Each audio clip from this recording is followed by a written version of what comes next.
Well, it's the first paddle of the season, and as you can see, the water is super low. You can see where the trees and the grass start growing. That's where the kind of mean average level of the reservoir is. So this is a really fun trip that I like doing because there's all these little islands you can go exploring at. So here we are, mid-May. What you might also notice, if you look up in the mountains, see that there's plenty of snow over there. That's the ski resort that I'll be skiing at tomorrow. I would say the level of the snow at this point probably is averaging about 9,500 feet. Although there's places at 10,000 feet, there's also no snow.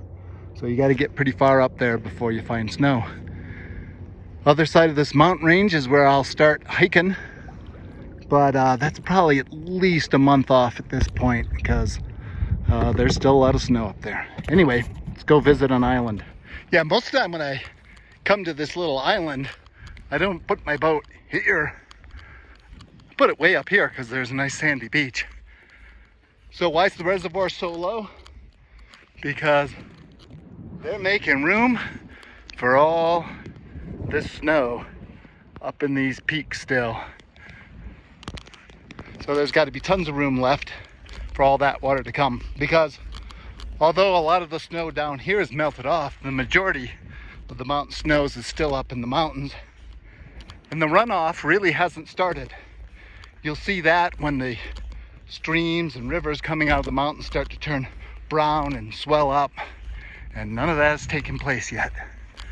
So it's pretty low, which also begs the question, am I actually on an island? Is that actually an island? Are any of these islands? Well, when it's all filled up, they certainly are. But right now, they may all be connected to the land over here. Who knows? Well, somebody got here to take a poo. I suppose it's always possible that creatures could swim out here. I really love these little islands because they give you that remote island feeling. Well, at the same time, I mean, I-70 is right over there. Tom's over there. Taco Bell's over there. But right now, I'm in the middle of nowhere having an adventure. What a cool thing to do. So, am I actually on an island? Well, if that little finger of water goes over there, I guess I am. But truth be told, I guess not. Let's pretend anyway. Okay, another thing about today's mission is that the forecast said the winds were going to blow up to 30 miles an hour. And if that's the case, my little floating postal tote is not going to be able to deal with that much wind. So, and it does seem like it's coming up.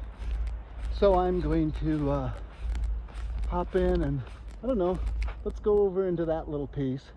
But I'll be heading upwind the whole time. So if it really starts to blow like crazy, I can either sneak my way back downwind, or because I have a fold-up boat and a pack, and I'm not really on an island, I can just stuff everything in the pack and walk back to the car.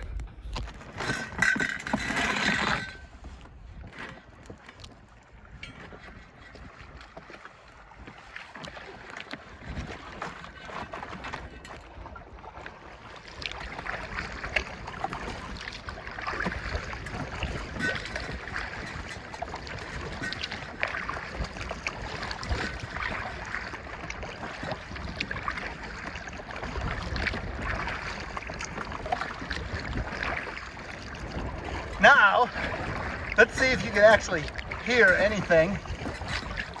A couple of things you should be able to hear. One is wind noise.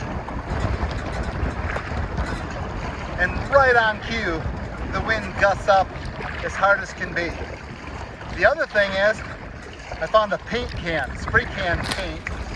You might be able to hear that rattling around. So the interesting part, as I ramble on, is that the camera is in its waterproof bag that I go kayaking with. I don't know if that's going to make the wind noise worse or better.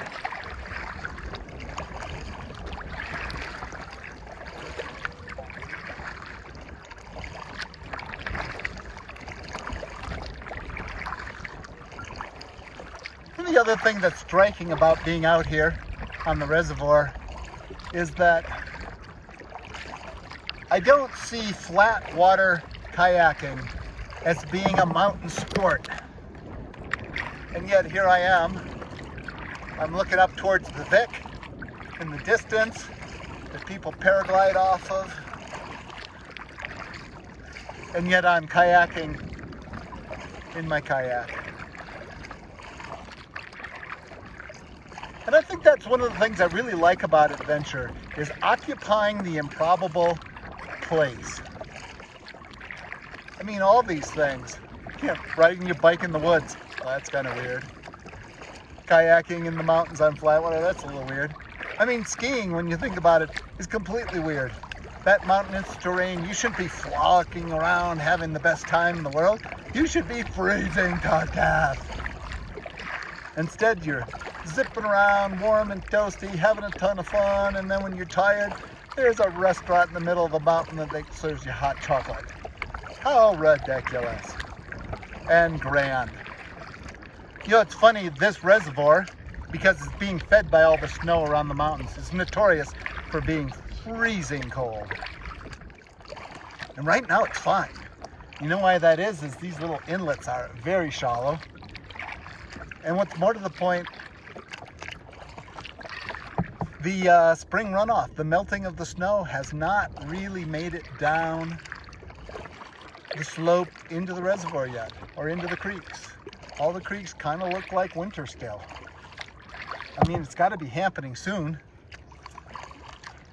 If you can't tell, I mean, there's big bald spots opening up in the mountains.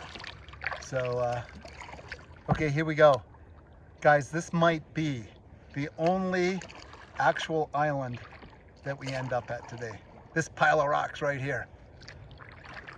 Because I think all these things might be connected still. However, just to make sure, let's go around here. Yep, if you look over here, none of these islands are really separated off. So we haven't gone to islands. See, there's footprints under the water. Those are some elk. Somebody walked out here. Somebody's dog. Maybe a coyote. So people have been coming out to the islands here over the winter months. And okay, because I did this the smart way, now going back to the car, over here is the downwind leg. So I should be able to just sit here like a big blob, watch the world go by at this intersection between winter and summer called spring here in the high country.